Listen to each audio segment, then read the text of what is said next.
संच ए मधील पहिला घटक, संच ए मधील दुसरा घटक, संच ए मधील तिसरा घटक, संच ए मधील चौथा घटक.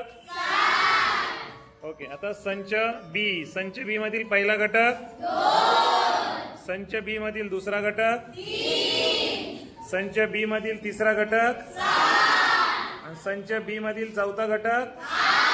एकूण किती घटक आहे? 4. किती घटक आहे? 4. संच बी जो आहे या संच बी मध्ये एकूण किती घटक आहे? 4. आता आपल्याला काय बघायचं आहे? छेद संच. संचावरील क्रिया आपण बघत आहोत. पहिली क्रिया आहे छेद संच. म्हणजे आपल्याला एक नवीन संच लिहायचा आहे, तो म्हणजे छेद संच. कोणता? छेद संच. आता मला सांगा, या 4 घटकांमध्ये आणि या 4 घटकांमध्ये बरोबर आहे कोणता घटक सारखा दिसतोय? 3. चला 3 नंबर कव्हर करा. असं 3 नंबर फक्त कोण आहे? 3 नंबर वरती कर बेटा. हा बघा, हे 2 घटक कसे कॉमन आहे, सारखे का नाही? हा, मग आता आपल्याला ज्यावेळेस छेद संच लिहितो त्यावेळेस हा जो 3 आहे संच बी मध्ये आणि हा जो 3 आहे संच ए मध्ये, हा डबल झाला की नाही? तो आपल्याला एकदाच घ्यायचा. काय घ्यायचा? एकदाच. मग या दोन्ही संच मिळून म्हणजे या दोन्ही घटकांचं एकत्रीकरण करायचं आणि जो छेद संच मिळेल तो छेद संच फक्त काय असणार आहे? 3. म्हणजे त्यात किती घटक येणार? 3 हा एकमेव घटक येणार. 3 हा एकमेव घटक या ठिकाणी येणार छेद संचामध्ये. लक्षात आलं? म्हणजे छेद संचामध्ये आपण कोणते घटक लिहितो? 3 नाही, हे जे सर्व घटक आहेत त्यामध्ये कोणता घटक आपण निवडला? 3 का निवडला? कारण तो कॉमन आलेला आहे. काय आलेला आहे? कॉमन, सारखा आलेला आहे म्हणून तोच निवडला. कशामध्ये? छेद संचामध्ये. कशामध्ये? छेद संचामध्ये.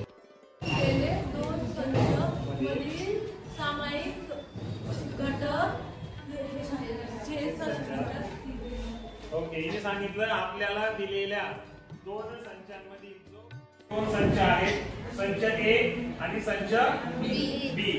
संच ए आणि संच बी आज आपण बघणार आहोत. या संचावरील क्रिया यातला दुसरा मुद्दा म्हणजे संयोग संच. 2 संचांमधून आपल्याला संयोग संच तयार करायचा आहे. येतंय लक्षात? ठीक आहे. तर आता तू मीरा सांग, या संचामध्ये कोणकोणते घटक दिलेले आहेत? 1, 3, 5, 7. तू बघा बेटा, बी या संचात कोणकोणते घटक आहेत? Very good.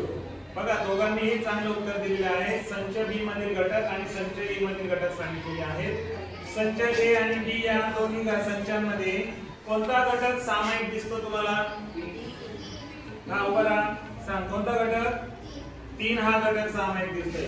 आता या 2 संचांचं एकत्रीकरण करायचं, युनियन करायचं. इंग्रजीमध्ये त्याला युनियन म्हणतात, मराठीत त्याला संयोग संच म्हणतात. काय म्हणतात? संयोग संच म्हणतात. मग हा संयोग संच करताना आपल्याला काय करायचं आहे?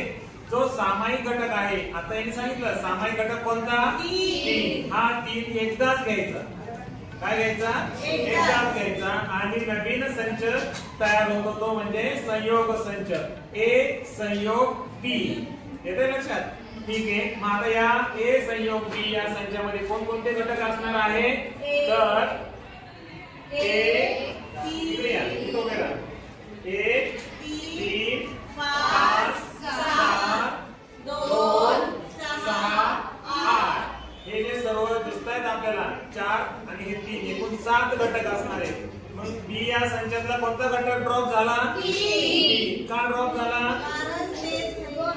कारण तो सामायिक होता आणि संयोग संचामध्ये सामायिक घटक एकदाच घ्यायचा असतो. येते लक्षात?